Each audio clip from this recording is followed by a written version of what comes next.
السلام علیکم دوستوں، میں ہوں عثمان حیدر اور آپ دیکھ رہے ہیں آن دا اسٹوڈیو۔ دوستوں، ویڈیو کا آغاز کرنے سے پہلے تمام دوستوں سے گزارش کروں گا، اگر وہ ہمارے چینل پر نیو آئے ہیں تو ہمارے چینل کو سبسکرائب کرتے ہوئے ساتھ موجود گھنٹی کی علامت کو دبا دیں اور ایسی ہی مزید ویڈیوز کی نوٹیفیکیشنز آپ کو سب سے پہلے ملتی رہیں گی، اور ہماری ویڈیو کو لائک کرنا نہ بھولیں اور ویڈیو کو آخر تک لازمی دیکھیے۔ چلیے اب ویڈیو کا آغاز کر لیتے ہیں۔ بہت عرصہ مجھے اس راز کا پتہ ہی نہ چل سکا کہ ماں کو میرے آنے کی خبر کیسے ہو جاتی ہے۔ میں اسکول سے آتا تو دستک دینے سے پہلے دروازہ کھل جاتا تھا، کالج سے آتا تو دروازے کے قریب پہنچتے ہی ماں کا خوشی سے دمکتا چہرہ نظر آ جاتا۔ وہ پیار بھری مسکراہٹ سے میرا استقبال کرتی، دعائیں دیتی اور پھر میں صحن میں اینٹوں سے بنے چولہے کے قریب بیٹھ جاتا۔ ماں گرما گرم روٹی بناتی اور میں مزے سے کھاتا۔ جب میرا پسندیدہ کھانا پکا ہوتا تو ماں کہتی، چلو مقابلہ کریں۔ یہ مقابلہ بہت دلچسپ ہوتا تھا۔ ماں روٹی چنگیر میں رکھتی اور کہتی، اب دیکھتے ہیں کہ پہلے میں دوسری روٹی پکاتی ہوں یا تم اسے ختم کرتے ہو۔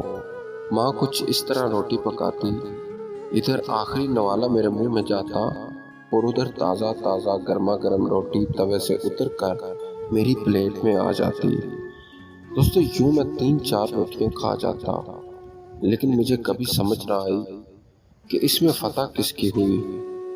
ہمارے گھر کے کچھ اصول تھے، جب ان پر عمل کرتے تھے ہمیں سورج غروب ہونے کے بعد گھر سے باہر نکلنے کی اجازت نہیں تھی، لیکن تعلیم مکمل کرنے کے بعد مجھے لاہور میں ایک اخبار میں ملازمت ایسی ملی کہ میں رات گئے گھر آتا تھا۔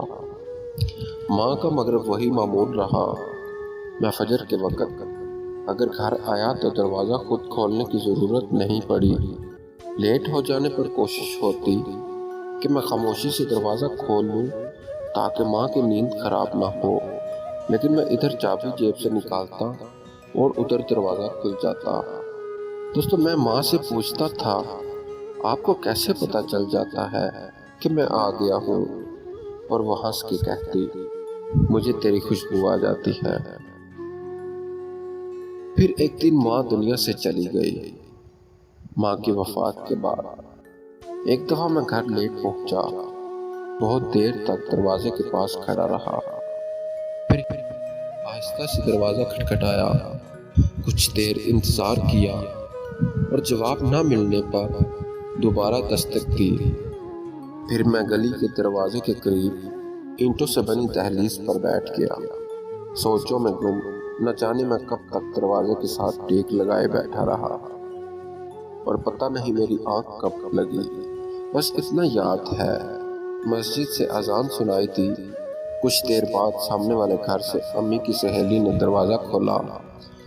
وہ تڑپ کر باہر آئی، انہوں نے میرے سر پر ہاتھ رکھا اور بولی، پتر، تیری ماں گلی کی جانب کھلنے والی تمہارے کمرے کی کھڑکی سے گھنٹوں جھانکتی رہتی تھی۔ ادھر تو گلی میں قدم رکھتا تھا اور ادھر وہ بھاگم بھاگ نیچے آ جاتی تھی۔